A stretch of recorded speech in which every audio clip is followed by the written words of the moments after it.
And then the last 2 days, I was in there for 32 hours. Wow.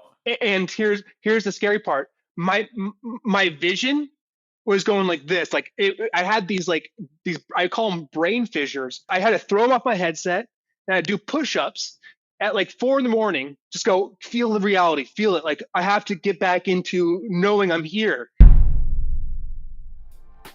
Hey, what's going on everybody? The following is a conversation between me and my two brothers from Satorilabs and Gianpaolo Gonzalez from SoMeta.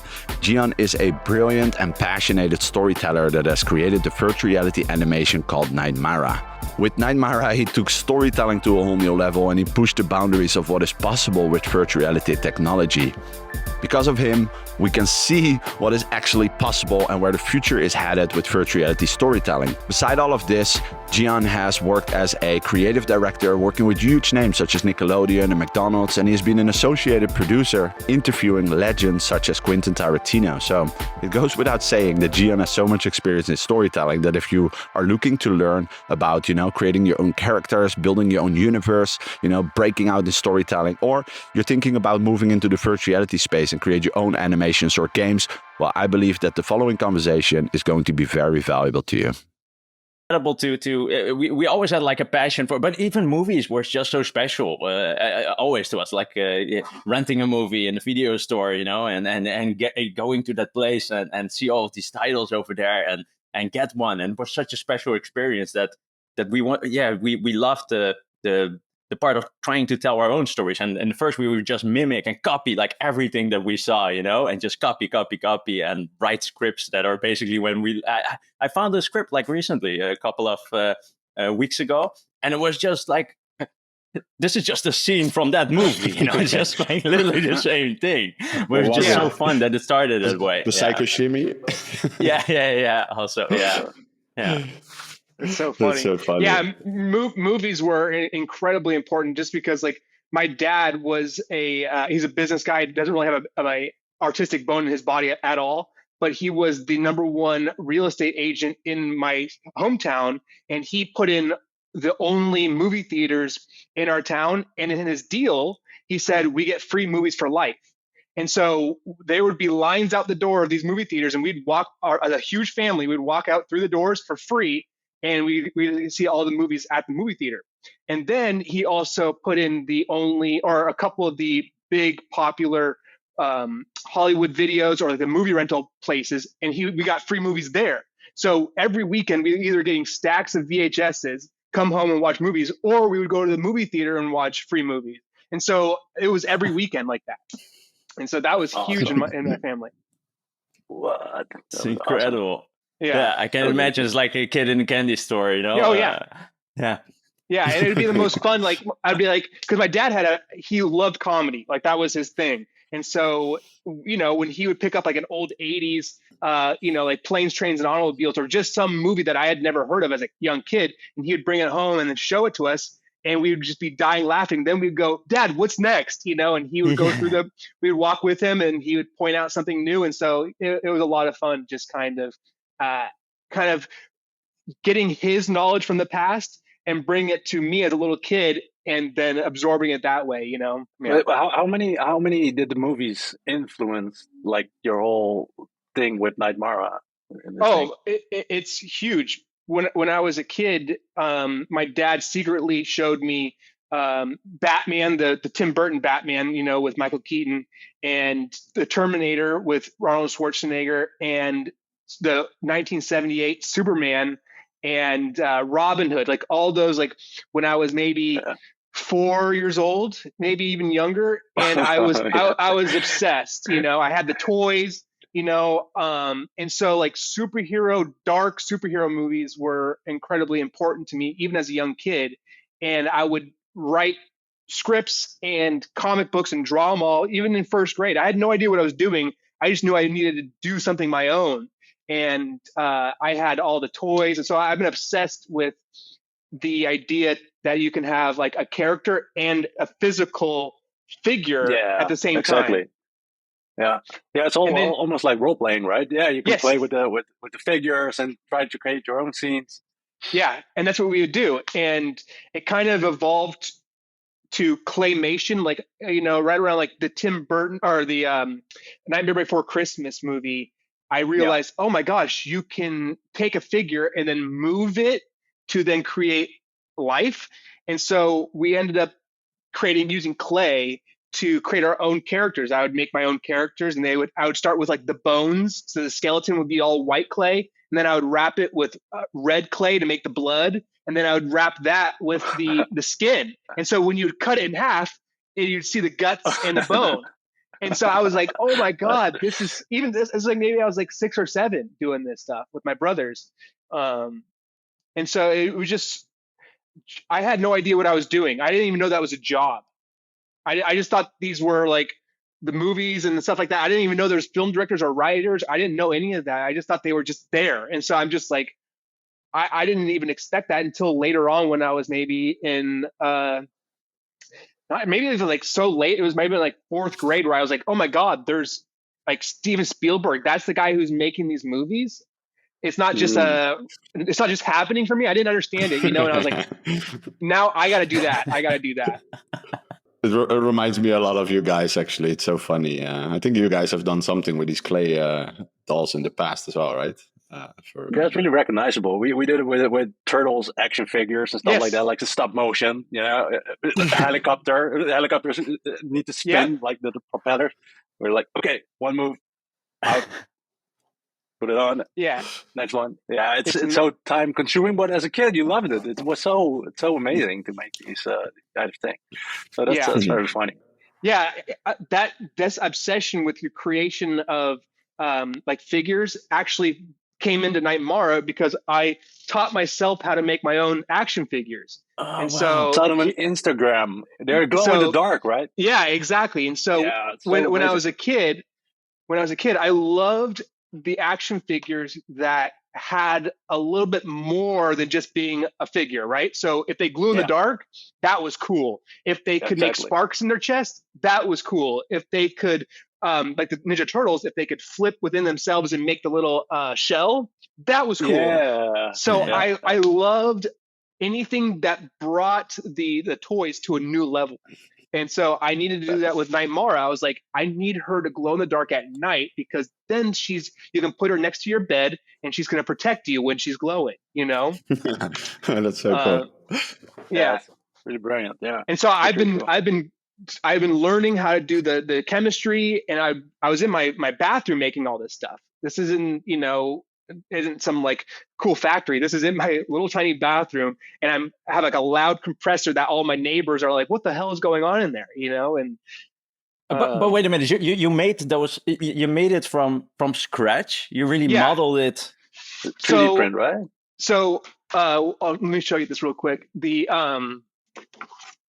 This is my first ever Mara figure that I was like, I need to make it glow in the dark. It's awful. It's horrendous. Okay, it's broken. I had to glue it together and everything. And I showed somebody on Instagram. I was like, hey, I need this stance, right? So I made it in VR. I had her stance, what I wanted, gave it to this guy, and he designed the 3D model.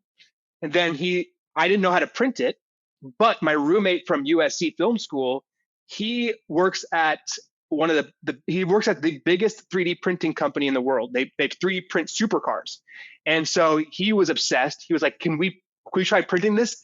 And they hid the print inside the wheel well of their car. So at night they would go inside, they take it apart, and here, let me show you and then I got the body. So this is a 3D printed body, right? And then I would go home, and then I would put the clay, right, so that it would make a mold, and made a mold, and then I mixed the chemicals together, and here's like one of the molds from the original piece. And so then I would glue all them together, hand paint them. These are all hand painted,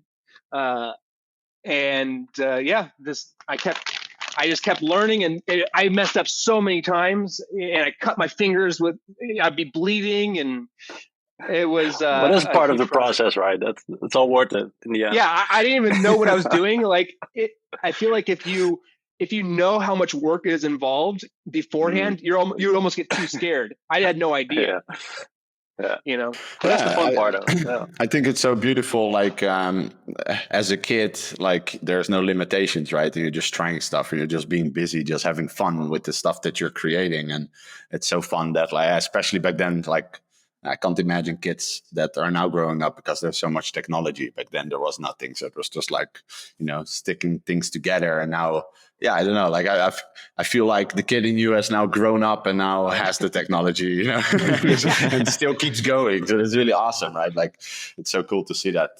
That's very true, because I remember in second grade, I was on the blacktop and, you know, people were playing basketball and I was just drawing my comic book. And I remember wanting so badly to be in this world. I wanted so badly to be with my characters. And then in 2016, when the software Quill came out, when I've been working in VR, then this program where you could paint in virtual reality came in. And so when I did my first character, I'm standing next to Mara, looking at her eye to eye. Oh, wow. I went back to that moment when I was in second grade, and I just freaked out. I was like, this is it. This is the future where you are now in the presence of your creation. No longer are you separated between a screen and yourself. Yeah. You're now there. And I was like, I've got to stop everything I'm doing, and I've got to learn this. Wow. Yeah. That's so cool. When you say stop everything you're doing, you quit school as well? Or? No, I was a creative director for a virtual reality company already, and I was doing all the commercials, music videos, you name it. I was doing stuff. I was doing a commercial for Nickelodeon and McDonald's, all but not virtual reality. It's 360 video. So we were using the Google Jump camera that had like 30 GoPros, you know, all in a circle, and it was crazy. It was a lot of fun. But when I was editing, you know, I would put on the Oculus and then edit and stitch all like the it was a lot of work, and it wasn't virtual reality, you know, because the moment you move your head forward, the whole scene moved with you. You're not immersed in it, right? And so we were going to pitches. We were pitching new shows in 360 video. And I kept going to, like, we went to NBC, we went to these, you know, Fox, we went to these big companies, and they were all like, hey, can you do this? Can you do that? And all their ideas, we couldn't do in 360 video. I knew there was something missing from the public, because like it was so brand new in the technology. And so I knew that there was a bubble happening with 360 video. Like you can't, it's not that fun. It's almost a separation from immersion, you know. And so so when I saw the 3D printing, this animating software Quill, where you could move around, I could walk around, I could make a whole scene where you could walk, you could, you know, jump through portals. I was like, that's virtual reality. So me and my CEO kind of, you know, split ways because he kind of messed with me, and I was like, okay, since I do everything anyway, I'm just going to do this myself. And so I started NightMara on Instagram and just kept doing that. When was the first time that you tried VR? Like, it was, because for me, like VR started with like Quest 2, right? And like I did a PlayStation before once, and I was like, okay, this is really crap. I'll come back in like 20 years when it's good. And then Quest 2, I was like, okay, I'm like blown away. Like I tried it, instantly bought, and I started, right? So I'm curious, like when did you start it? Because that must have been way before, right?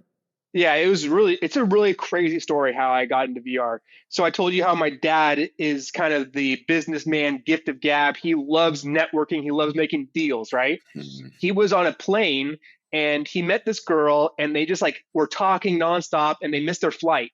And she happened to work for this company called Next VR. This is in 2014.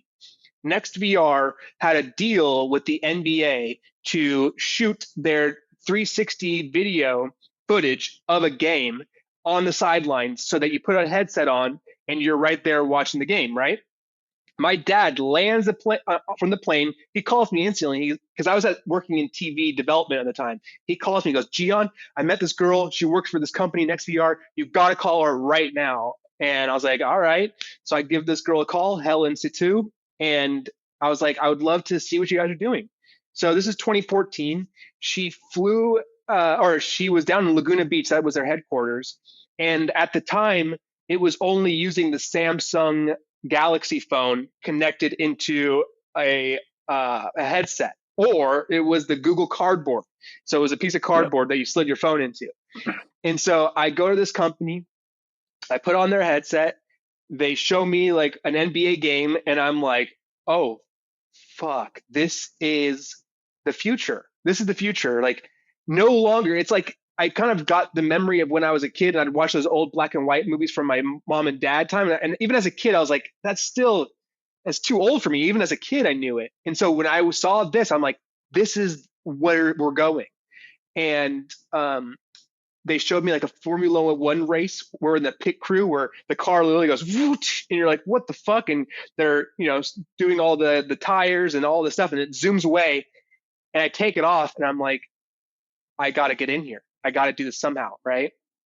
And so then about 6 months later, my dad's on another flight and he meets a producer and they're talking on the flight. And my dad goes, oh, my son's in VR, you got to talk to my son. And I'm not at the time, but hey, you gotta lie to get there. And so my dad lands, he goes, you got to call this producer. He wants to see this VR stuff. Put together a meeting with him and NextVR. So I call NextVR. I set up a meeting. This is about the beginning of 2015.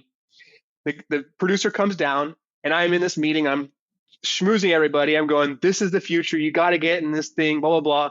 And the head of NextVR, the CEO, goes, hey, do you need a job? Like, I'll hire you. You're marketing our product better than we are, And so we split ways. The producer flies back to Sweden. He's from Sweden. And I'm not thinking anything of it. My mind's still racing with everything. I'm still working in television production, just doing pitches and stuff like that. I get a call 6 months later that the producer from Sweden is moving his entire family and wants to start a VR company, and he wants me to creative direct it. And so I'm like, yeah. So I quit my job, and we did our first job in 2016 was a McDonald's commercial and we were using the Google Jump camera that was like the 30 cameras. And so it was a crazy experience because this is my first job. I'm the VR consultant. So I'm like, I had to wire up all these different rigs. Like I had remember the Samsung, there's a 360 camera, like a little ball. And I attached it underneath the Google Jump camera because I could record from my phone, because in the Google Jump camera, you can't see what you're recording. So I had to put the little camera on top as FR monitor. So we'd be hiding behind a table, and it was the camera, this big, really cool 360 camera was on a remote control car. So we had our cinematographer. She was like a really big 360 VR cinematographer. Her name's Celine Tricart. She dressed as a McDonald's employee. She had like a visor. She had like the apron, and she was a cashier, but she was really driving the 360 video camera. And so then it just kept leaping from there. We did that. It got like 1.5 million views on Facebook in like the first week. And nice. Then Nickelodeon hired us to do something for them, and then Wiz Khalifa, and then it was just like it kind of but it was all 360 video. There was still a separation. It still wasn't like, it was cool, but I knew it wasn't like the really amazing immersion that I needed, Yeah, it was limited. Yeah, very much. And it's so interesting to to see how life is like just moving along with you, like if you follow the steps and you're going for it. It's so cool to see that, especially working for such a big companies, creating these experiences for them. It must have been, and not knowing, some pressure and really, as well. and really not being able to find something in the past to go, okay, that's how they did it. Yeah. This is how we're going to do it. Exactly. We did a split screen 360. So one side was one scene and the other side was another scene. It was crazy. I had to edit this. Like, it was nuts. And I just knew that I'll figure it out. I'll learn it. So I know that being an artist, part of the process is patience. Like, if you don't have patience, you can't be an artist. And so, like, I knew that if I fall into a trouble, I'm going to figure it out. There's always an answer. It always will somehow turn out if I just keep trying to find the answer, you know?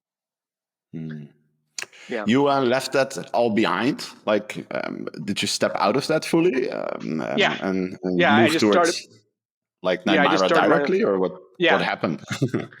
Yeah, so at the time when I had that feeling of 360 video kind of falling away to the dinosaurs, I started kind of knowing, because I in 2015 I had a nightmare, 3 nightmares in a row of this black oily figure with a wide brimmed hat, and I was in a 2-story building, a 2-story house. It was daylight, and I saw him outside, and I instantly knew he was going to kill me. I had this feeling of being vanquished. So I ran into the covers, hid under the bed, and then I peeked over, and he was in the room right there, and I couldn't move. I was paralyzed. It was like on top of me, and then I would wake up.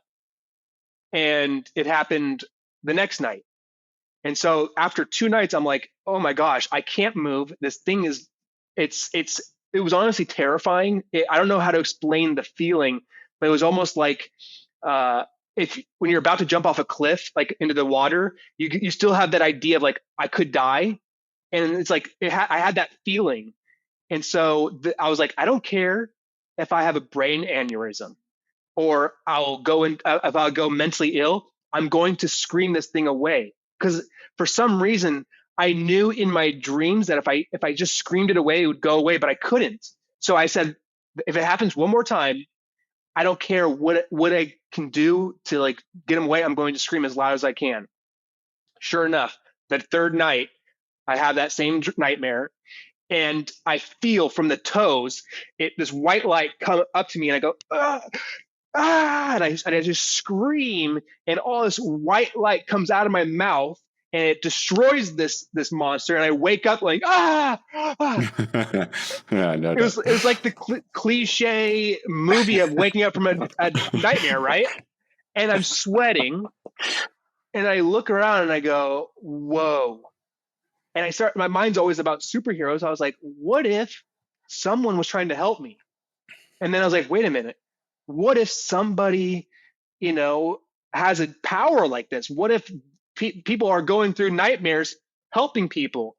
And I was like, that idea kind of stuck with me. I'm like, oh shit. Like, then I started going, okay, as a writer, who would have this power and it being a conflict to them, right? If they were an adult, it would be easy for them. Like, at least it would be easier. And I'm like, okay, a young girl would probably have the most kind of conflict with this power because they're emotional, they're a lot more, they're more grown up than they are with young boys. Boys might kind of be a little bit westerny type of superhero, where a girl would almost be more introspective.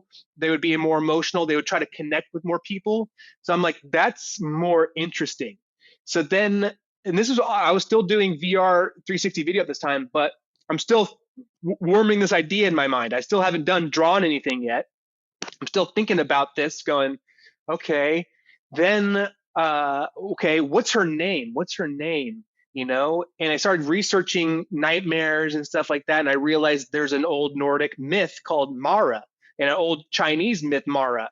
And it's like, oh my God, all these different cultures have this nightmare entity named Mara.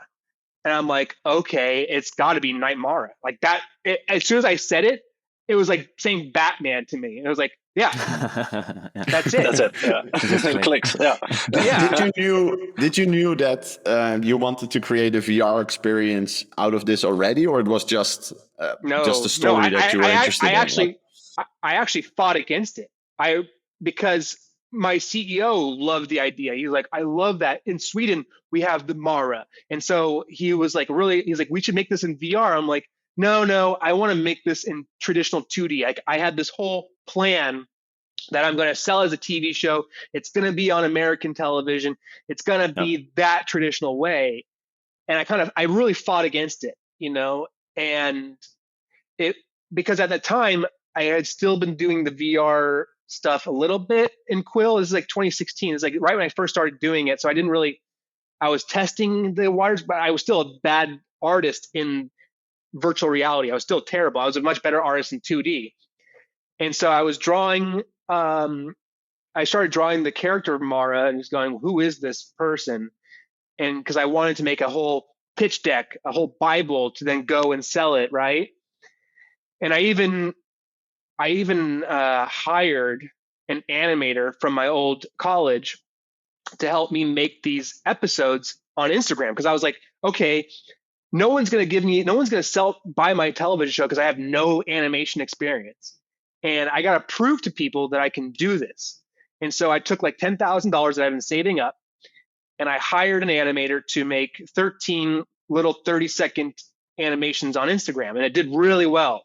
And I'm still working in VR, but doing this on the side, and a lot of people really liked this. And I'm like, oh shit, like there's this character is cool. Like people like this character in this world I'm building.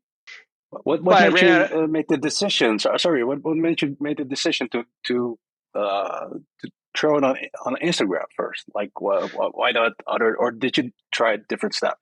No, because at the time in late 2016, there wasn't really any animated cartoons on Instagram. There wasn't like an Instagram cartoon, but there was a ton on YouTube. So I was like, I got to stand out. I'm brand new. I could fail, but I'd rather fail in a smaller location because I might look better where Instagram is than if I were to fail and be forgotten about on YouTube, right? And so I decided to do Instagram, just because I would be like a really small fish in a small pond versus a tiny fish in a massive ocean. And so I decided to do Instagram because I could connect right away with the fans. So someone would comment, I would comment right back. I could post constantly and continuously. And this is when Instagram was actually pretty good about their algorithm and reach versus now. And so it was a much easier way to condense everything into one location that I could be instantaneously talk to my fans and build it up that way. But I ran out of money, and so I was like, people were like, hey, when's the next episode coming out? Or when's that Mara? What's happening with Mara?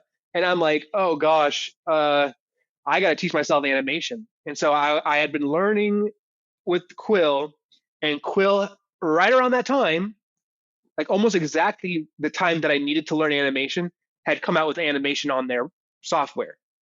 So I'm teaching myself animation in virtual reality, spending 7 days a week, 12 hours a day, teaching, just trying to get better, and so I decided to change the look. Yeah. Did you have any idea about how to, when going into doing it on Instagram and bringing that out, were you busy at all with like how to monetize this, or were you not even thinking about like the money part and just trying to build an audience, or like what was your thought process around that? My idea wasn't about monetization. My idea was to create something that was so cool that someone would have to buy this. Because I know working for other CEOs that their number one goal is money, and they've never sold a thing. It's because they're focused on the money. They're not focused on how cool something is, and they're not part of the culture of me. Like ever since I was a kid, action figures, comic books, movies, TV shows, like that's my life. Never once did I go, oh, did this thing make a lot of money as a kid? I never thought about the money as a kid. So I had to think it as a fan. I go, because this is my first time on my own, selling my own idea, I have to follow my own frustration with the business. It's not about money. The end goal, sure, I know money will come. It'll come, but the end goal is making something so fucking cool that people want to see more. Because if they want to see more, then they'll pay for it. But if I focused on going, okay, how do I monetize it? You're trying to do the end before the beginning. And I know after years of being in television development, having my boss tell me, no, this idea will make us a lot of money, and it not doing anything because he's not worried about how cool it is. He's just worried about the money part. I knew money was going to come later. I just knew, and I could make, action figures. I could make T-shirts. I could make, you name it. I could make whatever I need to in order for people to buy stuff, and then video games and you name it. It'll work its way outward, and money will be the result. There's like a lot of directions, right? You can go with. We were looking into that, and it surprised me a lot because I haven't. My background has been in marketing and running ads for local businesses. So for me, like this whole, even like the whole storytelling world. In a way, I was always storytelling, but that was always a bit new, for me, and really. Learning about IPs and brands, and it's something that we've spent a lot of time on over the last months. And it was very interesting to see that. If you look at whatever Pokemon or like all the big brands, that most of the revenue always comes from like merchandise and all of that. But there's one big thing that they all have in common that actually makes the actual success. And obviously the monetization success comes from the merchandise, but it's the story, right? The story is just epic. People love it. People are hooked. They want more, and that is where it all starts. And that's something we realized a lot in our business lately. Like story, that is where the core is. Actually, we need to focus fully on that and make something so unique as you just described. So I really love that, and I can imagine it's not the easiest part because we all need to survive as well, right? So it's like I'm going to eat tomorrow. I haven't taken a vacation. My poor girlfriend, we haven't taken a vacation since 2017, and it's because every dollar I get, it goes back into Nightmara, and it's not even just about story, it's about character. Because what I realized was when I was going to parties and I was telling my friends, oh my gosh, I had this really cool idea. It's about this girl who can save you from your nightmares. People would jump on me going, oh my God, I had this nightmare this one time when I was like 6 years old. I was jumping over puddles and a shark tried to get me, and I don't have that nightmare anymore. Maybe Mara helped me. And then someone else would chime in. And pretty soon the entire party was talking about Mara. That's amazing. So I started realizing, I started realizing it's not, it's not the story of some orphan kid who, his parents are killed by the corruption of the city and he starts fighting crime as Batman. It's like, it's the reverse of it. It's this guy who dresses up as a bat and wants to put fear into the criminals of this underground cesspool called Gotham. And you're like, oh shit, it's character, because story, you can start doing any story with that. It's not just one story. Like what I hope to happen one day is what happens with any good characters. Somebody else wants to do a Nightmara story. Somebody else wants to do a Nightmara. Maybe she's 42 and still has this power. What does she look like when she's 3 years old? Because story only comes from a character that's interesting. And if you put that interesting character any timeline, an interesting story will come out. Yeah. How did you came up with? How did you write story? Like how did that happen in your life? I mean, since I've never not been writing. I feel like I was a bad writer as a kid, and I didn't. My mind was so visual that I tried to put that visual into the words, and it was always so chaotic. I remember my mom like going, yeah, sure, but I could draw really well, and so what I just kept doing it because I needed to, I had stories in my mind all day, every day. I just, everything I read or in comic books or movies, I had to create my own version of it. But it wasn't until high school where I read this book, The Catcher in the Rye, where my mind, it went clear. I go, that's writing. That's writing.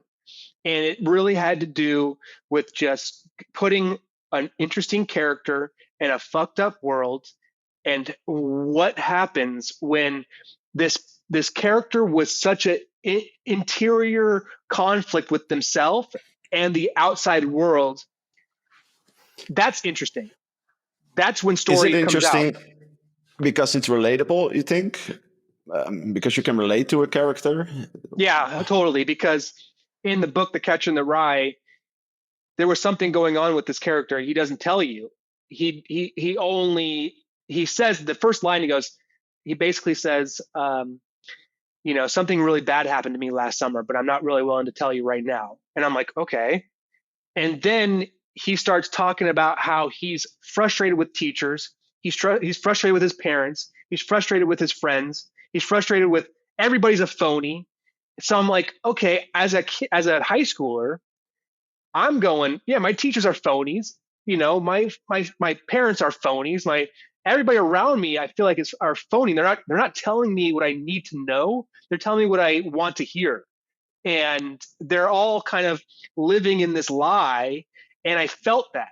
And so this book kind of opened me to going, writing definitely is to talk about the things that people aren't ready to talk about, and so that's the cool part of writing. It's like, if you're not willing to slash open your guts in front of people and have them read your most, embarrassing parts of you, then you're not really willing to tell a story, because it's only interesting when somebody tells you the most fucked up, embarrassing story that they've ever had, right? That's the cool part about life and stories is hearing something that maybe you shouldn't hear, but somebody's making it so interesting that you can't stop hearing it, Yeah. So have you put a lot of your own personal experience into Nightmara as well? 100%. Because when I was writing Nightmara to be a television show, I wrote a really great script, a really good 30-page television script that I showed a lawyer. That lawyer passed it on to a manager. That manager passed it on to an agent, and we formed a team, and we did the whole traditional go to Hollywood, have meetings, do that whole situation, right? But then I saw the ugly side of this business, which is they wanted to steal it from me for $10,000 and remove me from it. Wow. Not only did I get one offer like that, I got 3. And I'm going, my team is sending me this stuff? My team. Why would any studio need me removed from it? I'm the creator of this thing. So I got really, really jaded. Why would they do that? Because they knew that this character is worth a lot of money. Because guess what? Once this character comes out, who else can do a character about nightmares? Yeah. Then you look like a copycat. I guess there's technically Sandman, but he does dreams and nightmares, and he's not really. It's just he's almost like a omniscient character. He's not really trying within each individual story, like really trying to include himself into it. He's more of like just this kind of almost a passive character. So I knew they could see the dollar signs in owning this whole world of the nightmare realm. And so I got really jaded from this. And I was like, no one's going to fucking help me. This is a good idea. I'm a good creator. I'm a very polite person. I love collaborating with people. If I need to change something, yeah, if it makes sense, let's do it. But man, you want to remove me from this thing? Fuck you. And so I got really angry. And I'm like, okay, guess what? If I'm feeling this, Mara's got to feel this. Guess what? Mara's never going to get help. In fact, she's going to try so hard to try to get people to help her that they constantly push her away. Every character in this world does not like Mara. The teacher, Ms. Marine, hates Mara. The mayor is going to hate Mara. In fact, he's going to do his whole campaign against her. The homeless man, the Vietnam War vet, is constantly an antagonist to what Mara needs. No matter what she's trying to do, whether it's get home on time or try to save somebody out there is going to stop her. So the real world is the nightmare world for her too. And so I was like, that's the conflict I need. Every character is an antagonist to the other character, right? So we have Ms. Marine, the teacher, who loves the mayor, but Mara stops that and is going to kind of maybe give conflict to that. The mayor is trying to raise money to save the people who are in these comas, but Mara is going to be the antagonist to that goal. So every character has their own goal. They're their own protagonist, but they're their own antagonist to each other. So everybody is it's like chess. Every move you make has a direct consequence with the other character. So I was like, yeah. It's pretty interesting because somewhere in there, it also feels like her normal life is her nightmare. And when she steps into the nightmare, okay, I got it. All right. Yes. Yeah, that's pretty interesting. That's cool. Because it's mind-blowing to me. I've never seen, or at least maybe it's for me, like my first time that I see it like it's that it's so reflective of your own life. Like that's really that's insane and so cool as well. But probably it happens a lot in storytelling all the time. But it's you have to because if I've written scripts where I think I know what people want to see, so I'm writing it right, and it just comes out. It doesn't. If you're not shaking in a corner when someone reads your stuff, you're not doing it right. You're being a fraud. And so I knew after writing hundreds of scripts that were awful because I thought I knew what people wanted. In fact, I was like, no. With Nightmara, I'm going to change my way of doing it. I'm going to put everything that I am frustrated with the world into this girl and see where this goes. Because guess what? If I'm going to do this with Mara, I'm going to be with her for the rest of my life. So I have to explore questions that I'm willing to take decades on. Because if you don't have the story or that begs the question that you're willing to give up 10 years of your life to explore, then you're cheapening us out as fans. And I was like, okay, I'm going to pour every fucking frustrated thing I've ever had in my life into this girl because guess what? It's going to make it juicy. And I will find out things about myself that I don't know. And that's writing. I was like, okay, now I'm learning it. And it's taken me 10, 12, 15 years of doing it really bad and thinking I was good at it because I'm like, oh, people want to see this. No. With Mara, I don't care about anybody else but myself. If I'm not willing to watch it and stay there and be locked into it emotionally, that's all I care about now. All I care about is if it entertains one person, then I know another person will be entertained by it. One of my favorite writers, Kurt Vonnegut, he said he has these rules for writing.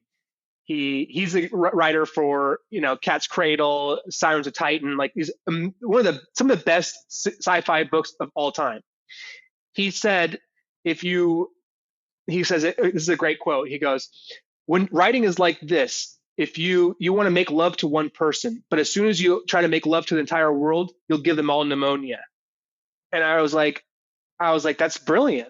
Like love is about their connection with one person and how that one person will take that love and then spread it to their sister, to their mom, to their dad. That love will then boom. And then pretty soon the world's receiving love through one person. And I was like, okay, I've got to write this for one person only. But how is it the writing part and the VR animation that you did? Like, because I can imagine that it's a completely different form, right? To write something. Totally. Directing as well. Yeah. Yeah. And it all comes down to the software Quill. This is the beauty of Quill because you can't direct VR in my mind, this is my opinion, you can't direct VR correctly without being in VR.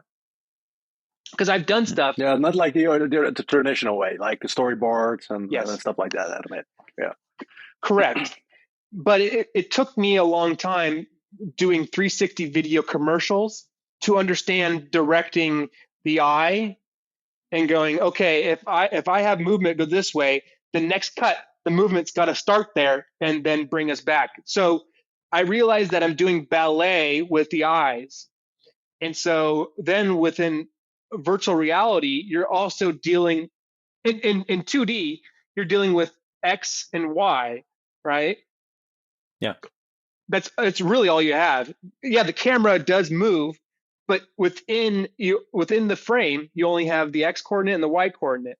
But in VR, it now has the Z coordinate. And so while I'm designing so I write it just a story. I don't care. Okay. I'm not thinking about VR really. I'm just thinking about the most conflict and the funniest jokes I can hit within 12 pages, 15 pages. So all I care about is story. And then when I try to break this down, I do all the voice work. So I have my friends, we do voice work. I lay it down in a radio play. So it has to sound beautiful. It has to sound like like as if I could play it on a podcast and you could just listen to it. It's over. Yeah. It's I've noticed that because the sound is like beautifully done. Like that's one of the things that like even adds like to the production value. But I think that the first time when I experienced it, because there are a lot of animations in Quill, but there's nothing like, to me there's nothing like this because everything comes together, you know. And especially I love the all of the different angles and how well like you mentioned there's a dance, and I think that was the first time that I noticed a whole different experience in VR, actually, because you've got a lot of these animations where they talk about you are the center point of, you become the character, right? But then it becomes like a boring experience because you're constantly looking around you and you're like, as if it's less than a movie. But a director has a different perspectives and shows you what is important to notice. And I think that there's so many examples that you did. We could talk about like the part in the bus that somebody grabs you, for example, and or all of the frames where you zoom in because there are these frames and the camera zooms a little bit in and you can see the perspective change, but you can really focus on the thing that you're trying to tell. So that's perfectly done. So how did you develop all of these things? It's like mistake and learn. Oh yeah. So man, it was a very hard process learning it, because all I needed to know is, am I interested? And when I draw something and I surprise myself, then I know I'm onto something good. So in VR, if I wasn't surprising myself every second, I knew it was wrong. So I had to do 3 different storyboards with episode 1, and it took me months to do it. Months of just doing the storyboard. And that was all I did, all in VR. Hand painted the storyboards in virtual reality. And if my eyes were going somewhere else, I was like, okay, I've got to focus here, or got to add some movement back here to keep your attention. So it's just constantly being free and no expectations. It's just freedom of my mind to go, where's my attention? And then I have to keep in mind where it's the dance. I go, okay, let's tango. Tango is, if you're on the dance floor and you're just moving, back, right, forward, back, that's not fun. But if you're dipping women, if you're spinning around, if you're doing the things that only certain few people can do, and it's just like a performance, I have to bring the viewer into that experience. I want them to feel like they can tango. I want them to feel like they can skydive. I want them to feel like they can, be a camera and move into a city and feel like they're directing it too.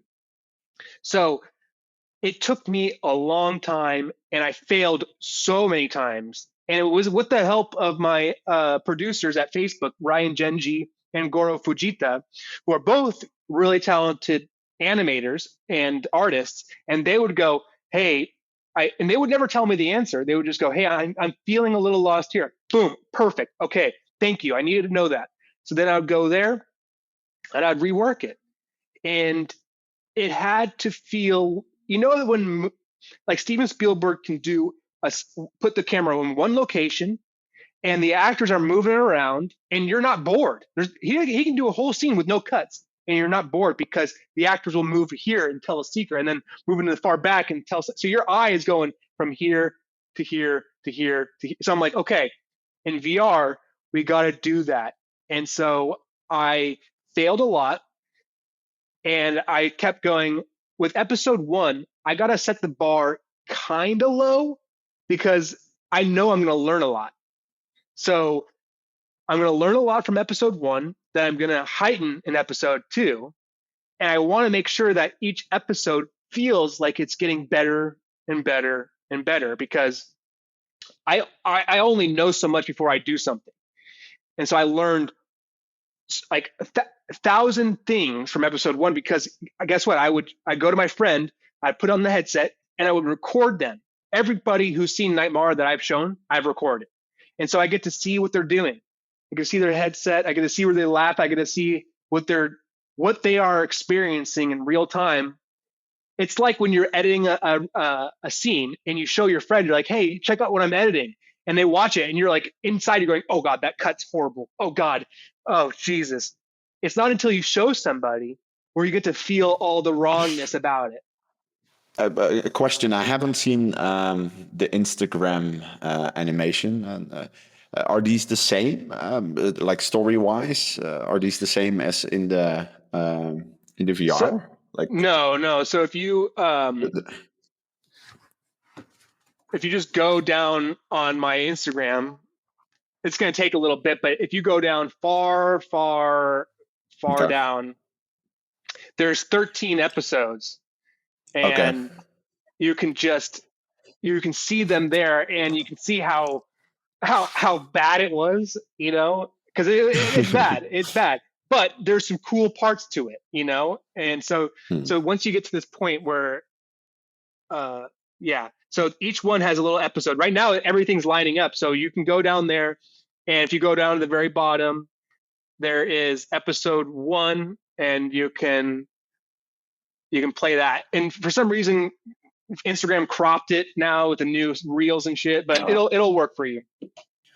Yeah, why I was asking as well is because what I'm curious about, this might be a noob question, but I'm always curious about, like, I love processes. Since the Instagram, that was like a good practice for you, right? Yeah. Because you could practice the Nightmara world and the environment and the storytelling. When going into Quill and into the VR, is there any preparation before that, like storyboard writing or like creating storyboards, writing out the scripts and everything? Is that all done before, and then you're like creating it in VR? Like, how does that process? For instance, I have collected every drawing of Nightmara. So I draw everything because drawing and writing are two very separate things. And drawing can give me personality and style. Writing can give me conflict. And so I have to do both at the same time. I have to go, okay, I'm stuck at writing here. What does this character look like? What does this scene from episode 3 look like? What is, this is going to be the homeless dude's war machine, I love it. And so I have to draw that to then inspire the writing, and I have to do the writing to inspire the art. So it's constantly boom. It's like a good fight, everything is trying to fight for my attention. And I have to make sure that my attention is constantly piqued. If I'm not interested, if it doesn't interest me, then I know I need to change something, and I don't know what it is, So you created episode 1 first on paper, writing it all out, and then going into VR and recreating it, and going back and forth to create the whole thing. Yeah, cool. Yeah, because I'm doing it by myself, I have that freedom. Like if I had a whole team, then it would be much different, because I would have to really get everything done beforehand, because money's now an option. Like if money's being paid every day to hire employees, they need to have a job, and it needs to be financially stable. It can't work like this, but I can, because it's just myself. And so if I were to hire, once I get good funding, which looks like it's going to, be a part of the future for this, because now I've got, it's starting to get fans and people want more. So, and I've got this much of information that I can now hand this off to really good animators and really good artists, and I can just focus on story. Because between you and me, I'm not a good animator. I taught myself because I had no money. I needed to keep telling the story. I had to just do this. So I don't even call myself an animator. I just don't, because it's not in my mind like a smart thing to do. Like animators are, they're just a totally different breed. And so what I do is I use motion characters to tell my story. Like it's weird to call myself an animator. I don't like to, honestly. But you still do all the animation by yourself? Yeah. In VR? Yeah. Because that's pretty. Jeff showed it to me, because I don't own an Oculus glasses, so he came over and he showed it to me, and I was really liking the trip, especially if you don't have that experience of VR a lot, and then you go in and then you see everything goes coming at you at once. So seeing the whole style and animation, I really thought it worked well with each other. Like it's a bit like stop motion in there, and also I love that, because you also zoom in and they're also feeling like action figures, or like I want to touch them, I want to play around with them. But that's so cool. So is that something that you're thinking, like keeping the whole animation style even if you have a whole team, or you want to evolve that? Yeah, I definitely want to evolve it, just because the amount of characters in Nightmara is absurd for one person to do. Like I remember there's a really good the first like Quill animation that came out. It's called The Remedy. It's a 3.5 minute story done by an animator. This guy has worked for Disney for like 25 years. Like he's fucking legit. His name's Daniel Peixe. Amazing guy. And so when he released it, I called him. I was like, dude, I'm in awe of this thing. I love what you did. Can you give me some advice of what, if you did it again, what would you do? And he's like, the few characters, the better. And I go, okay. And I just took that and forgot it, because episode 1's got like 22 characters. His only had 3, And so part of me just goes, I got a story to tell. I can't stop that just because I'm afraid of the work. But like South Park, you don't know South Park because they're animation. You know them because of the characters and the stories that they tell. And they just happen to use, stop motion characters to tell it. So I said, people will forgive me if the characters are funny, if the characters all have strong personalities, and if the style is cool. They'll forgive me, and they'll only get more impressed the better the animation gets. So the way to a person's heart is a character. And just like you can see, some of the stuff on YouTube is not good animation, but it's funny as hell. And so you're fans of these animations that aren't about the animation, they're about the character. And so the idea is to make sure that Nightmara only gets better with age, and I would love to have real good animators helping me with that. Really crazy that you're doing it alone. That's really crazy. Wearing all the hats. Yeah. How long did it take for episode 1? You mentioned it to me last time over chat. Yeah. Episode 1 from storyboard to finish was, I would say, 9 months. 9 months.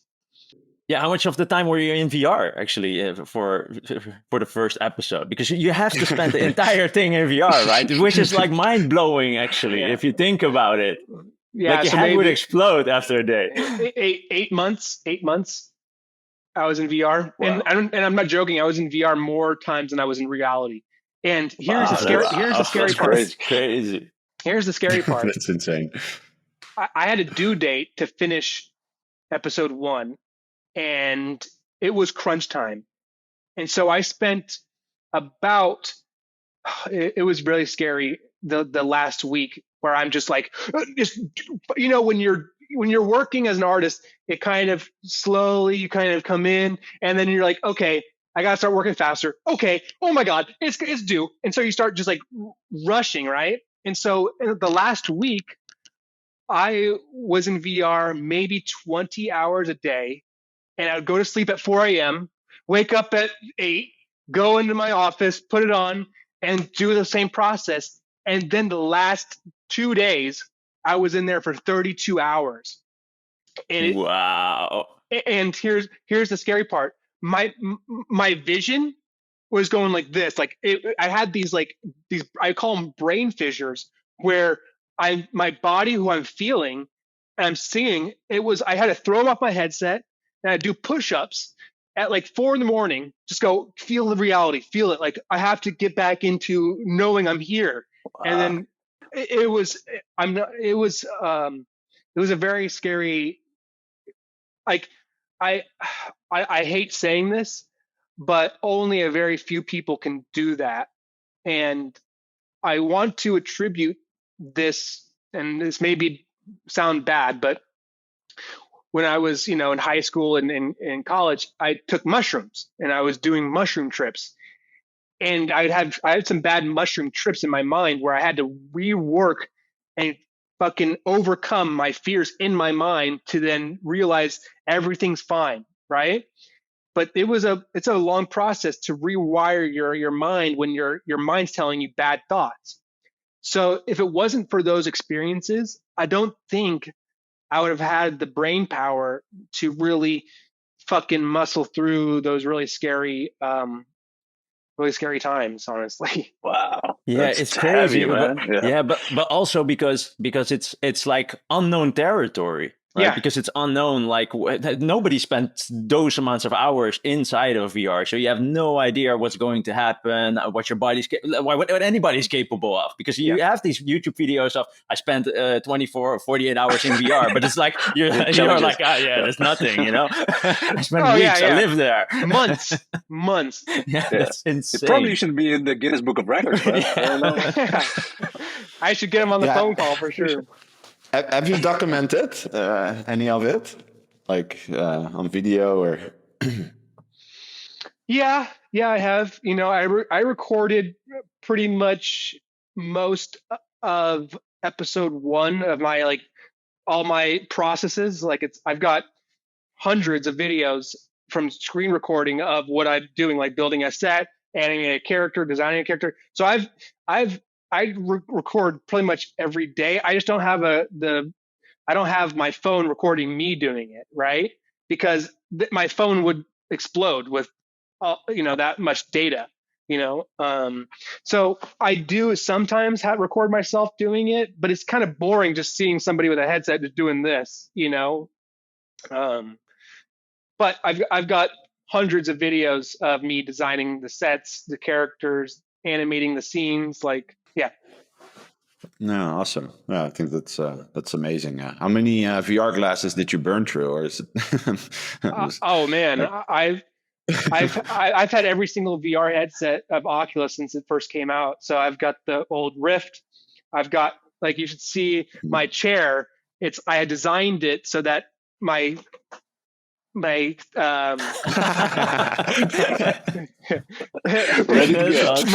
controllers are ready, so I just put them back in there. My headset's right here. It's like as if I'm a cowboy in a western, where it's boom, fastest one to get there, I'm done. You're shot. I've had every single headset. Yeah. I love that. You just need one big red button, just to push, and everything comes out. Yes.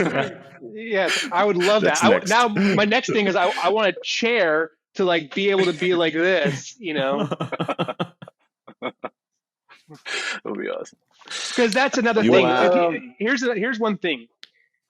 When I scale this up and I have a team, the number one like position I will need to have is a massage therapist, because my neck all day and my headaches, to have the pressure on your head all day is something nobody talks about. And my girlfriend, she does skincare and she does facial massage and everything like that. And I will literally have to go, please, I need a massage. I need a face massage. And so she'll spend an hour just because like as a kid, I always used to get bad migraines. And so my mom would have to like literally massage my head.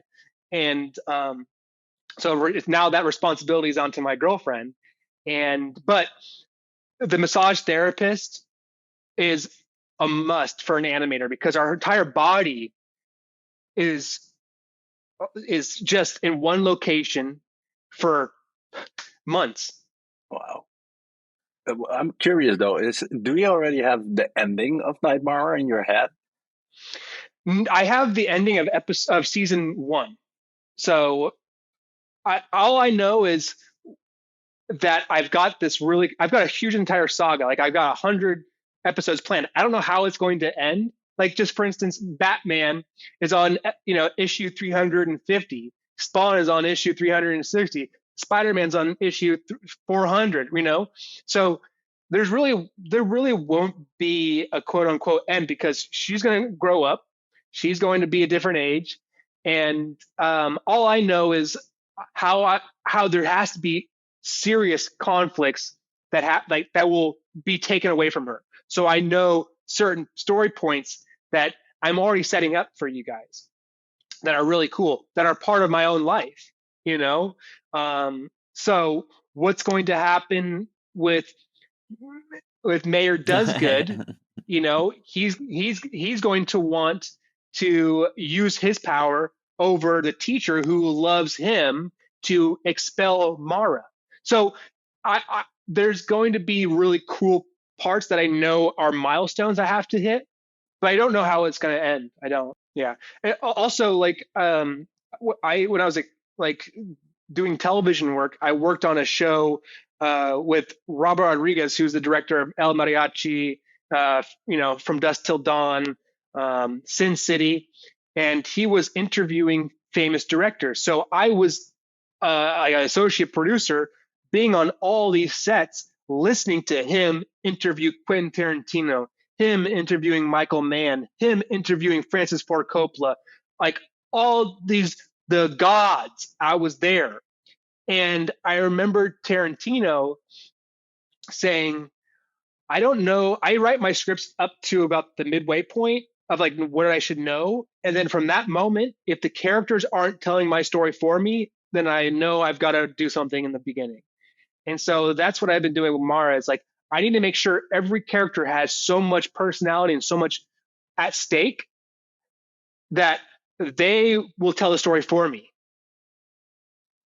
Yeah. And it's just going to evolve. It'll evolve. And I have to be willing to accept where they go, because I can't force them somewhere else. Yeah, it's no longer yours. It's no longer your story. Yeah. And then they become alive. Yeah, and it's also cool to see that what you said, like Robert Rodriguez was because he was there like all of the time. He's like the major one, right? But he has like the I remember like reading his book when I was younger, like was Rebel Without a Cause or Rebel Without a Crew, Rebel Without a Crew, yeah. And it was so like that you just with a low budget just go out, you just do stuff, like his first movie that he made, And I think like that's really, it reminds me of like what you're actually doing right now, right? Just one man show, going like, trying to create this entire show, because what you said before in that you wanted to do on Instagram is to sell it, right? And that somebody would pick it up and could help you to create this thing. But now you actually started to to create it on your own. Yeah. Which is an whole other thing.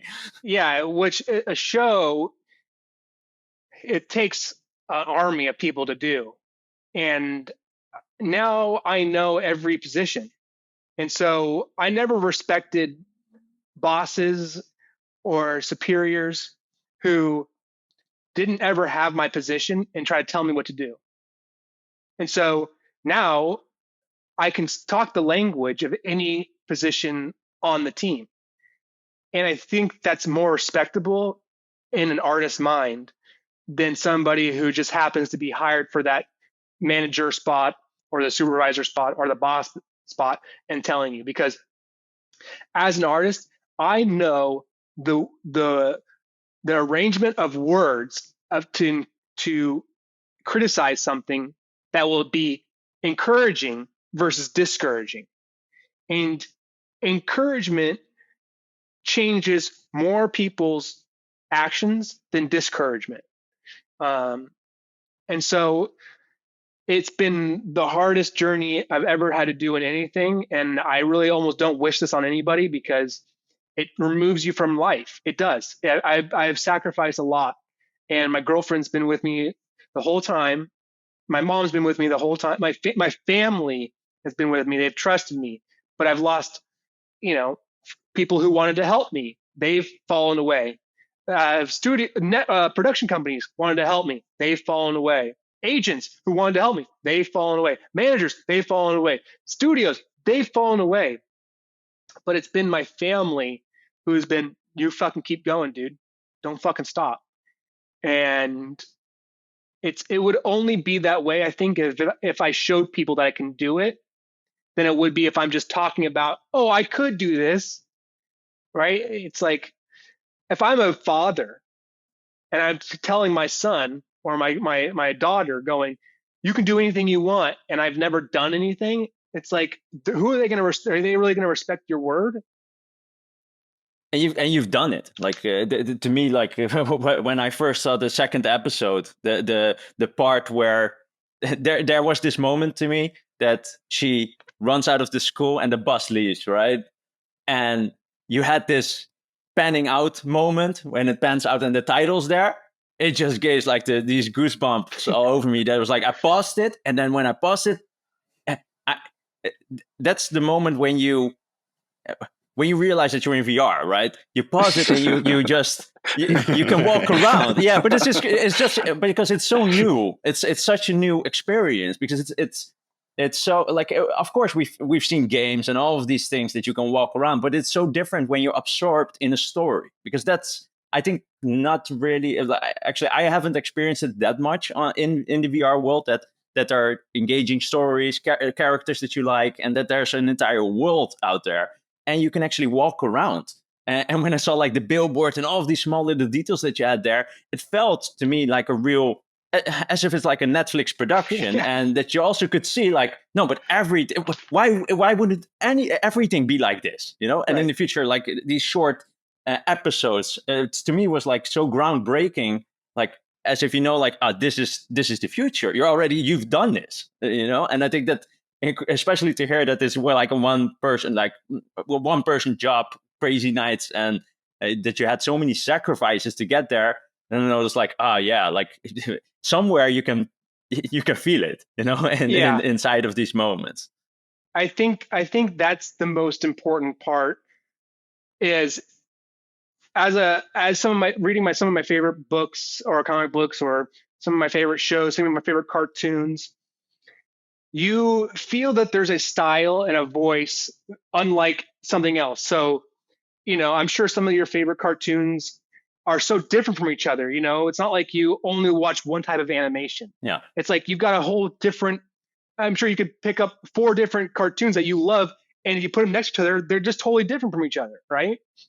And so I was like, I have to put my whole entire obsession with nostalgia and kind of my view of the world in Nightmara. So, my view of Brighton City should be irony, because it's all dirty. Everything's kind of, gray. It looks foggy. It looks, it's not bright.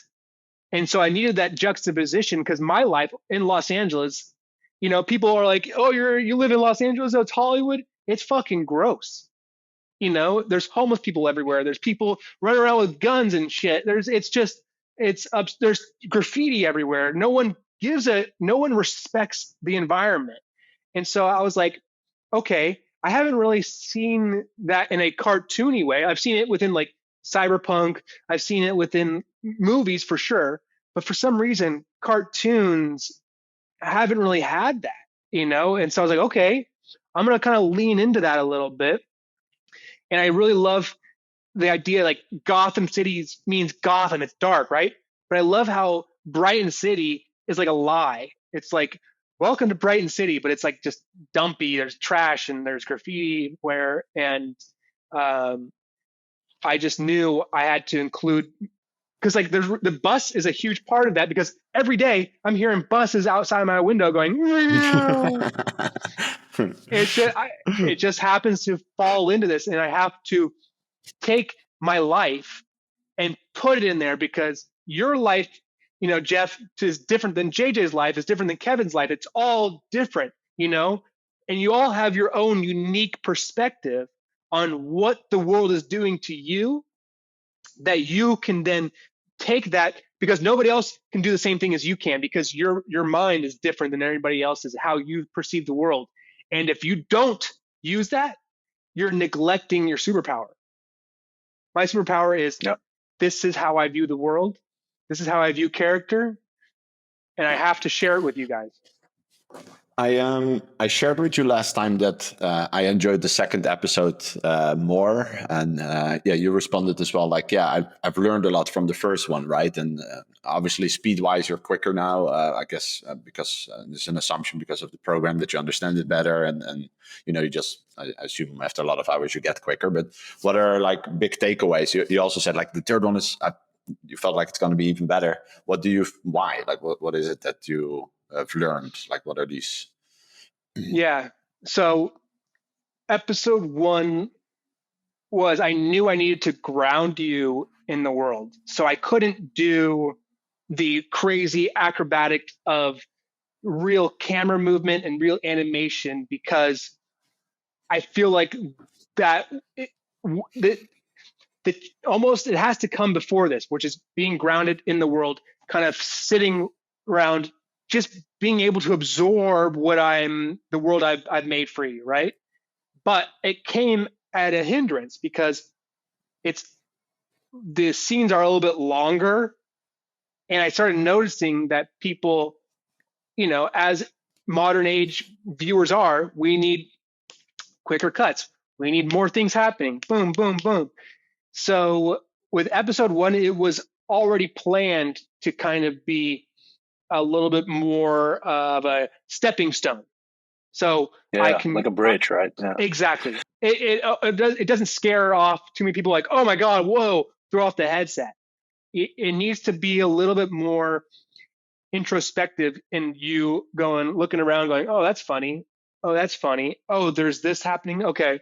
It needs to feel a little bit more relaxed. And just the viewing experience, not what's going on in front of you, just the viewing experience in general. Then I wrote these as a 3-act structure. So episode 1 is almost like act 1, but there's 3 acts within that. Episode 2 is act 2, but there's 3 acts within that. And episode 3 is act 3, but there's 3 acts within that. So episode 1 is grounding in this world, learning the characters, learning the main conflict, right? Episode 2 is going, okay, this character now feels responsible, and how are they going to now take the motor of the energy I started with and become the driving force of our narrative? So, okay, I need to up the pace. And just knowing that, I added more than double the scenes in episode 1. So each scene is about 2 times quicker. And so if episode 1's like this, Episode 2 is like this. Episode 3 is like this. Boom, boom, boom, boom, boom, boom, boom, boom. So it's got to feel like different rhythms of music, if act 1 or episode 1 is like a 4-beat structure, episode 2 is a 8-beat, episode 3 is going to be a 4-beat 3, so it's going to be like you're going to get a little bit of this and a little bit of that because you've already watched 2. In your mind can kind of understand the thematic beats that I've already laid out from you, and now I'm playing with them. Yeah, so you're learning a lot from the process. I remember the first one I was standing, on the second one I was sitting. And is that something that you learned from the first one as well, based on user experience or feedback? Like it's better to sit, or was it? It was. I always made it to sit, and I didn't even think of people standing. Honestly, that's the truth. And then I saw people exploring. Then I saw people recording themselves standing. I'm like, oh gosh. Because I remember I was standing on the first one and my legs felt heavy during the thing, and normally during a game I don't have it that much. I felt like it's a bit heavier, so it felt a little bit less. I don't know. I was distracted by it a little. Like my legs feel heavy, and I remember sitting on the second one. I was like, I'm totally immersed. I was like, damn, I'm not to the first one over like sitting. It felt better. It was interesting. Exactly, and I think. And that was my fault too, with not giving like a screen at the very beginning, because this works better seated. In episode 2, I did. I said, please sit for best experience. Yeah. And so I learned, and in episode 2, I also added chapter breaks where you could fast forward. Episode 1, I didn't. And it was just episode 1. It was my first real story in VR.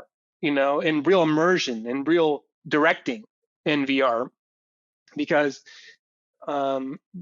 directing something for the computer or the screen doesn't compare to this at all. It's like there's now my toolbox was once just a toolbox. Now I've got a fucking whole shed that hasn't even been explored yet. Like it's all continuously being black. I just keep walking going, oh, that's cool.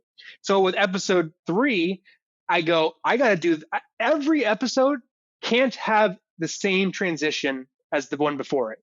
So I can't reuse anything I've done. Otherwise, I feel like I'm cheapening your experience. Otherwise, I feel because that was my question. It was like if you found a structure in the first episode that you can use for the second one, but you're exploring each time and every time again. So that must be pretty heavy as well to just keep going and exploring yourself and find new ways and bits. Yeah, that's honestly the part that takes me the longest. Is sometimes I want to cheat myself. I want to go, okay, just do this, and then I watch it. I go, you lazy son of a! you gotta just redo it. And I've done weeks of work and had to scrap it all, months of work and had to scrap it all, because in whole scenes that I put together and just took out, because was once that you feel it, once you're watching and you're feeling it, and the moment I get bored, I gotta go, okay, something's wrong. If I can't feel bored. Like the entertainment needs to feel happy, sad, anger, frustration, confusion, but answer all those within the same context. And then all of a sudden, how do you have fun? Where can I add the fun in this? Because if it's all serious, if it's all just this and happening right in front of you, and I'm not putting you upside down, or jumping in slow motion from comic book to panel to comic book panel, then, or having her jump from the comic book panel onto you like she's skydiving, then that's not really fun. Cool. Like it's the fun. Like we got to learn how to have fun. I'm curious about because you mentioned as well before that obviously the monetary value is not something that you've focused on in the beginning, but I can imagine over the long term this is going to be how are you surviving, first of all? Let me answer that directly. I'm just very curious about I can imagine that a lot of artists that will see this as well, that will be like, yeah, but I have a full-time job and I don't have time to do this next edit or whatever, right? Like there's a lot of parts playing. So I'm curious about that, and what do you see as first steps, to start making a living out of it, or at least survive? Right? Yeah. So I mean, Facebook does pay me a licensing fee.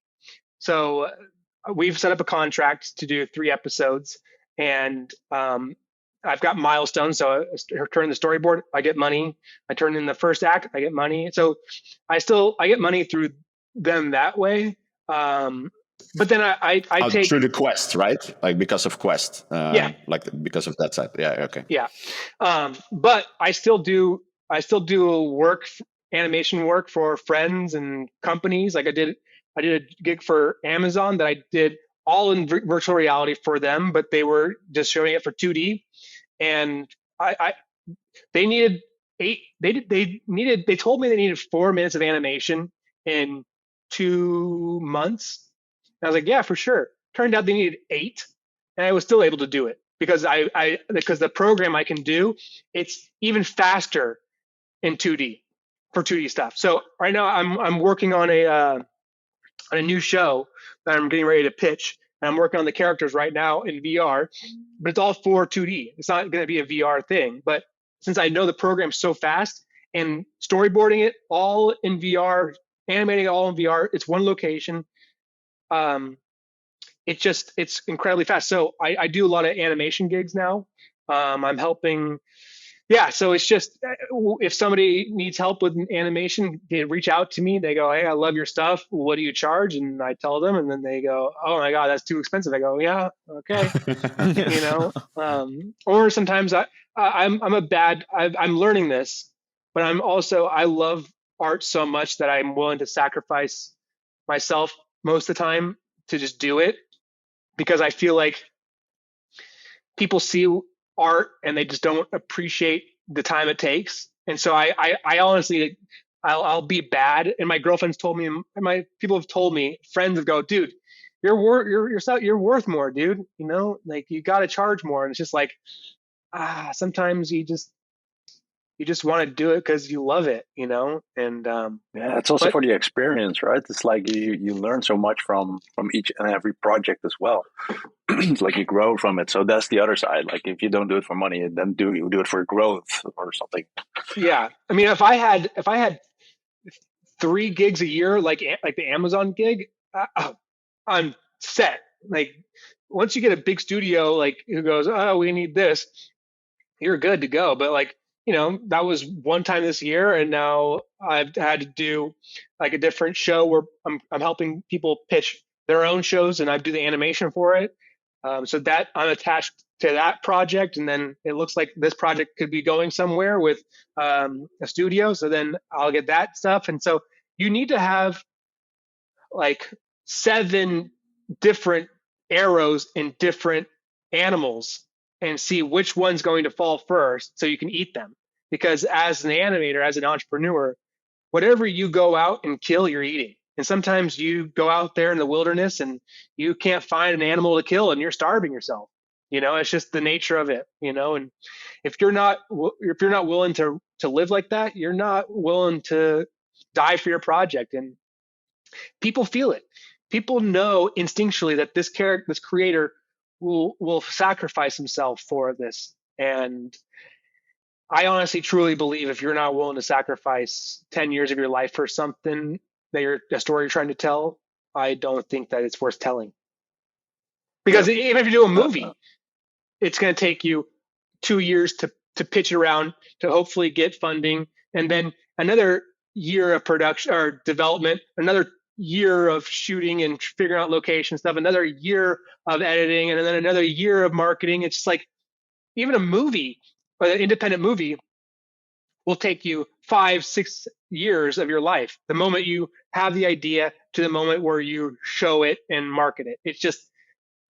That's just the nature of it. Yeah, you can have like a quick script. Yeah, you can try to go out there and pitch it and sell it, or do it yourself within a year, and then you edit it within a year, and then it's like, but that if you're going too fast, then you're going to be missing out on the real story within it, because you won't see the depth of it. You've got to explore the depth of your idea to the fullest extent in order to really, because like when I would pitch my own shows before NightMara, like working for companies and go, hey, this idea could work. It was just so shallow. It was just like I just try to get it out there and sell, and nothing was selling. And because I was living in the world of like the boss, and they didn't know that stuff, so I knew instinctually that I had to spend more time on something than I was willing to give it. But I was scared. I was honestly very scared because it's the commitment that's the scariest part. But then when you find that idea that haunts your nightmares literally, then you go, okay, now I can, it's like a fat bear that you finally kill, and you're going to just piece each of it every day and eat on rations because you don't know it's going to be wintertime, you know? No. So interesting. Especially for me, like I've noticed that this mindset shift lately has happened a lot for myself because I've always had, especially when I was like advertising, I've always sold everything first before actually creating anything, right? I've always had like the most minimal viable product I could create, and then like a course, like I would create a video, sell the whole course, got revenue in, and then start creating the course. And lately with the business that we're in now, also in creating art, and we're doing a lot of stuff. I'm getting towards the other side of actually just creating amazing stuff so people fall in love with it. So it's a lot of learning lessons for me here. Yeah. How do you see that for NightMara? What do you have some first ideas? Like, you pointed towards the merch. I mean, I've been designing a VR game that will be monetizable. It's a really cool idea. So I've been talking with a different couple game companies with that. A NightMara game? Yeah. Yep. Is this like secret info we're getting? A little bit. You are, honestly. So this is early stages. Obviously, it's just I had this idea. I pitched it to a couple of different people. They really loved it, and so now I'm just I work off interest. So if it's interesting me, okay, follow that. But I'm doing episode 3, so it's it's going to take me some time. But you know what? I've been in the trenches for a long time. I'm shell shocked already. So any other explosions that are going to happen, I'm used to it. So yeah, that's the monetizable section of it where I go, okay, my characters have to live in the 4 corners of entertainment. They have to live in VR, AR. They have to live in video games. They have to live in TV, film, and they have to live in merchandise and toys. If they don't hit those, I'm neglecting myself, And this animation is different than movies and stuff that I'm also doing, like live action stuff. But when it comes to animation, it's got to hit those 4 corners because I'll miss out on revenue. Obviously the goal is to create something that makes you money when you're sleeping, right? That's what I want. One question I had still about the animation is if for like a low key artist that creates an animation gets views like the licensing that you spoke about. Like what ballpark can people earn with that? Like I was curious about that. Like from your animation side only, could people like or create like a whole salary out of that? Would that be enough? Or no, absolutely not. Is it very little still? It's very little. Too little, right? And Facebook doesn't do it anymore. Okay. So the thing is, Facebook is, there's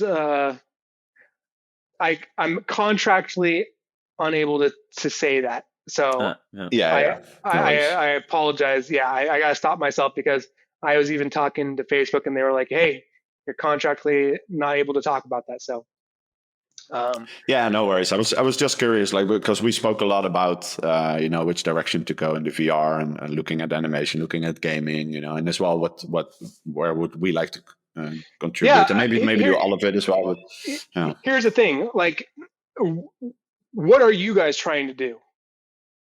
What are you guys trying to do? That's a good question. Yeah, who's going to pick it up? we don't know yet. No, but like we started things that are interesting. Yeah. Things that are interesting. We come from a different route. We've started in our first idea. I don't know how familiar you are in the blockchain space, in the NFT space, the cryptocurrency space. Like that's where we started out as first. As let's start there, do something there. And that has slowly evolved after a time. Like JJ has been an artist like always live drawing, especially in anime. So and I see a lot of synergy between you guys as well. But Jeff had this idea a little over a year ago, I think now. So we started to put things together. We're able to create like a small collection of NFTs. So we sold that. And now we're like, okay, how do we actually create something around this that is meaningful and that actually means something to us, but as well to the world, right? So, Let me give you actually already. Yeah, go ahead. Let me give you a piece of advice. It's the hardest thing to do is to create a story from. So to have a world, if you start with a world and try to put a character into it, it's way harder to do than having a character. Creating a character first, then putting the world around them. So just think of that. That's once you start with character first, it's so much easier to build the world around them than to start with the world and go, who should live in here? So keep that in mind with anything, because like when you go sell something, you usually start with like the nightmare world. It's the world, that's cool. Then they go, okay, what's it about? Like the world is the first 10 seconds of your pitch to anybody. But if you don't have the characters that you can talk about for years, then you don't have anything, which reminds me, if you guys are good at NFTs, I need help. And maybe there's a partnership. There's a partnership there, with that, because I've got something really cool with NFTs. Yeah, I wanted to ask you about it, actually, what your thoughts were about that. Why? If you have looked at that. I've been working on something very cool. Whole world happening there. Yeah, nice. I've been working on something very cool. If this is obviously something that you'd be interested, I know you got your own stuff you guys are working on, but I've got a really fucking dope idea for NFTs because to be honest, NFTs have been a little lame to me, and I go, I go, these are enhancements. These aren't people haven't used this yet, and so if you start with the NFT world first, and then you go, okay, how do I create a story around that? That's a much harder position to be in, because now you've got 1,000 million different options at your disposal, right? But I've got something really cool that, if this, whatever happens, I'm sure you guys are extremely busy too. So I would love to maybe discuss it with you, and if you're interested, Yeah, of course. We can always talk about it and see how we can help. Like we are pretty new to that space as well. Like we started a year ago. No. We've started with a really small collection because we were like testing the waters. We sold 555 pieces that are basically tickets. Yeah, really cool. Like we're really happy with it. Out of in a really short period of time as well of marketing, and there was a lot of interest for it. So we're really happy with that. I think we did something cool as well art wise. Like we're literally uploading our like JJ has had a business for a very long time called Manga Yourself, where people could upload a photo and he turns them into anime characters. So he's been doing that for years. So that's what the collection is about now. Like our community is literally uploading themselves. They're uploading a photo. We turn them in anime characters. It's pretty cool. That's cool. But we realized like story is missing, right? So this is the stage we're in right now. Like, adding this, fully focusing on building an IP. JJ has created a few really amazing characters. Actually, that's where we're starting. So it's really good to hear as well, especially for me maybe for you guys, you know a lot about it already, but for me, it feels like a good confirmation we're on the right track as well, right? So okay. And it's also crazy that we sort of got it's a crazy story as well that we because we started with JJ when we were very young, always writing, making movies, doing all of these things, and then we started having a production company and doing business commercials kind of stuff, and corporate videos. And while we were doing that, we were writing scripts and making all of these short trying to make short movies and stuff like that. But we noticed that we were so busy with the business stuff that we didn't focus anymore on the thing where we were actually passionate about. So in the end, we said, like, no, we have to stop with this business because it's not going anywhere. We're just putting time and effort into corporate stuff instead of like the thing we're actually passionate about. And I think that, like you mentioned as well, it's a very difficult decision sometimes to go for it towards your own project because you don't have the money for it, or like it's difficult to survive in that way. But we decided like to spend our whole time doing that. And afterwards, like a year or like 2 years, we separated our ways, and it just didn't work out in that way. And JJ continued as an artist, and like 10 years later, he's like become like an amazing artist in that regard. And I've gone like another route of more of the marketing, branding kind of parts of stuff. And it's crazy that now, after the NFT space happened, we're like, this is such a cool thing, like the technology behind this is such a perfect thing that's actually being started now. And let's do something together, with the three of us, and get back together and make a difference in this space. And it's so awesome that we got together, could create something. And now actually, without us noticing, we're actually at the same spot as we were before. Like, we need stories, and that's the thing where we're always focused on. So as if it's come full circle, we get like a chance now to do this right. Yeah. And, one thing that's really helps me with creating story is using the medium it's in to tell it. So it's like, okay, if you're NFTs, now you've got yourself a world to design yourself around, right? So what type of story can you tell where characters are uploading themselves to be in digital versions? Okay, there's a story element. Then what happens if they start monetizing this person? What is the most famous actor in the world who's just an avatar, right? And so all of these avatars are becoming more popular than their human self, and they're taking all the money, and now it's a human versus a piece of art.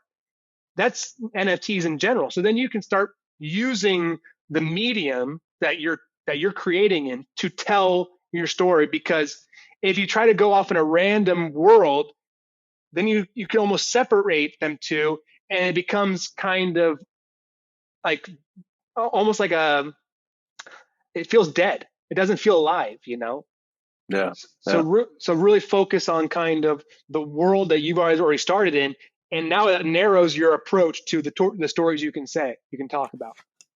What is interesting as well is like that, like we have started there on that side, right? And we've noticed really in the space, it's obviously it's a smaller community space, right? As the VR is, like it's a market, and we just noticed like it's still so young, right? It has to mature. Like there's so much noise going on, and there's so much scam. Like there's so much stuff going on still. That's like it has to mature. The technology is amazing. Like I'm really we're all are front believers in the technology, and I can see a whole mix and blend coming between VR and the whole blockchain technology later on. But we really noticed like we need to look outside of the NFT space as well, and actually start to build products, like how we're going to go beyond the NFT space and tell this story that we're creating, that we're excited about, right? It's called Finalbosu, by the way. So Satorilabs is the labs where we're creating this experience under. But we're actually that's why we're like, okay, where we're excited about, where do we want to tell the story, and VR is just something that once we all put those glasses on, so it's like, okay, this is next level. It's called Finalbosu. Finalbosu. Yeah. That's so great. instead of final I love boss, it's with a U. Yeah. Like I love that. Nice. Yeah, it's based on the ultimate boss battles of I love that. of our childhood of playing video games. Yes, that's great. That's great. So yeah, it's interesting because we're actually moving towards the VR space. That's also one of the reasons we're doing these podcasts, to learn. You know, like it's amazing to learn. We've just made the decision that we'd rather focus first on a game, but obviously without the experience, there's a lot to learn, a lot to build a team around. So yeah, just make sure, because in virtual reality, if you don't have a world that people want to explore, they're going to get bored. People get bored 10 times faster in VR than they do in regular on their phone. They just do. So if you don't have a world that's worth exploring, and I mean stylistically, I mean story-wise, I mean every aspect of that world needs to be different than any other thing, but also relatable, then you've got something. But if you don't try to, what is that kind of the motto? It's like, pull the cart before the horse. With your final boss final boss you, there is a world I can see, and if you get that right, you do it really well, because we all know our favorite video game bosses. Ridley from Metroid, Bowser from Super Mario. Like you can go, the world you've opened up now to this really cool world. Now you got to make sure that it's interesting to be in. Yeah, we definitely have a lot of stuff to sort out still, but yeah, maybe we can. I think we're still in the story part element that we're trying to figure out just the key ingredient, because we already have some parts, but we're not or at least I'm not confident enough to say I'm going to share it with everyone, just to show, like, to see what's reflecting. So that's something that we're still working on, seeing where that lands, and especially what you're saying from the character's perspective, because we first started with the world. Well, first we started with the NFT, and then we started with the world building, and then we started like, we need interesting characters to tell this, and we really reflected on, so should we tell a whole different world and start with the characters first, or what are the interesting parts that we still have, and can we still use it for the characters that we're going to involve or going to build? And that's what we did. So we're still in that phase, like trying to figure out some of this stuff, but also, yeah, and I think that's the part that we're focusing in or on, is like the whole NFT world is so changeable and so adaptive at the same time. But we're trying to figure out, like, well, we are a bit of the monetizing stuff, like how can we be sustainable as a team together, like how can we do this for a long run and not for a one-time play and then that's it. So yeah, we're a bit looking at the finances and seeing if it's still interesting to for different worlds. So yeah, the VR world is definitely something to explore in, but I'm not sure if there's enough money to go around there for that part. That's really my concern. There isn't right now, but the thing is, it's going to be, so if you start now, here's the reality. Your ideas take longer than you think they do. That's just it. So we have ByteDance, who just released their Pico headset that's going to be better than the Oculus Quest 2. It's better. So ByteDance owns TikTok. They're throwing millions of dollars into new content. So check out that.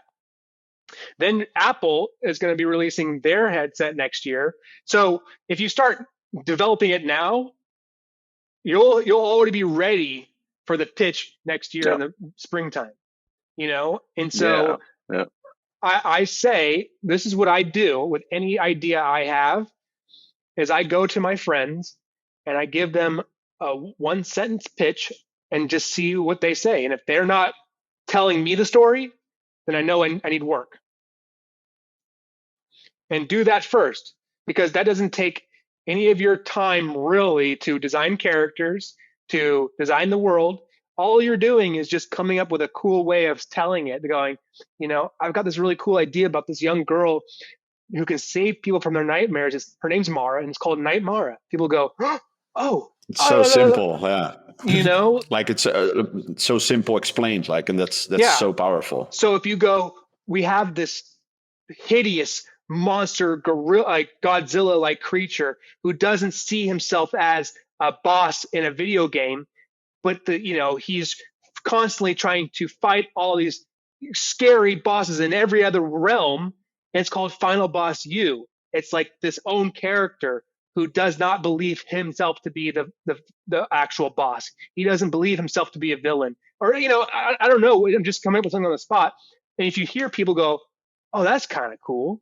What is this? What would be like this?" Like once people take your pitch and then they vomit their own idea to you, you've got something. And it doesn't take any time. It doesn't take any extra. You don't have to draw anything. It takes nothing. I didn't have anything drawn for Mara when I pitched this to people, but I just started hearing their reaction, going, "Okay, now I've got interest. Now I've got to fucking design a little bit." You kind of work that way, so you're not wasting time. Yeah, good tip. Yeah, I love that, man. I enjoyed this. I enjoyed the podcast a lot, man. It was really fun. Thank you, so much for being the first guest on the VR Game Changers podcast. Yeah, thank you for having me, guys. Cool. It's such an honor. Like I couldn't. I pictured like when we did Nightmara. Like Jeff like called me the other day. It's like, man, I found what we got to do. Like this is it. Like this is everybody's gonna do this. Like this is the next Netflix. Like go try it. We're like so excited about it. So it was so so cool that we could speak so quick with you. And so interesting to hear your whole story. And it makes so much sense. There's so many lessons here. I can't wait for people to see this as well. Like I can imagine for, I don't know, like content wise, there's so little out there, and I think for artists and stuff, it's so for artists, for everybody that's trying to join this realm and outside of this realm, that's learning how to tell story and whatever. Like it's so many amazing lessons. Yeah, make sure everybody, if you're listening, if you want to get a Nightmara shirt, go to nightmara.com. Or you can go to my Instagram at nightmara_official to kind of see my processes. And you can actually click the link in the bio to actually upload the episode into your headset. I love that. Amazing. Awesome. Go follow him. Share all of it. Yeah, for sure. Go follow him, guys. And I love that you did that the other day, by the way, on the Instagram. I won't say that before. You did like a little story and you were like interacting with questions. I think that was really amazing as well. On promotional wise, like I really, really enjoyed that because you get a bit of behind the scenes, and that's really fun. I really love that. Appreciate it. Well, I appreciate you guys. Thank you for having me on your first episode. It's an honor, and I'm really interested to hear what you guys are working on. And I would even love to collaborate if you guys are ever needing any help. I'm open to just being an ear and a soundboard. Yeah. Thanks, Matt. Thanks. Appreciate it. Yeah. Let's surely do that. Yeah.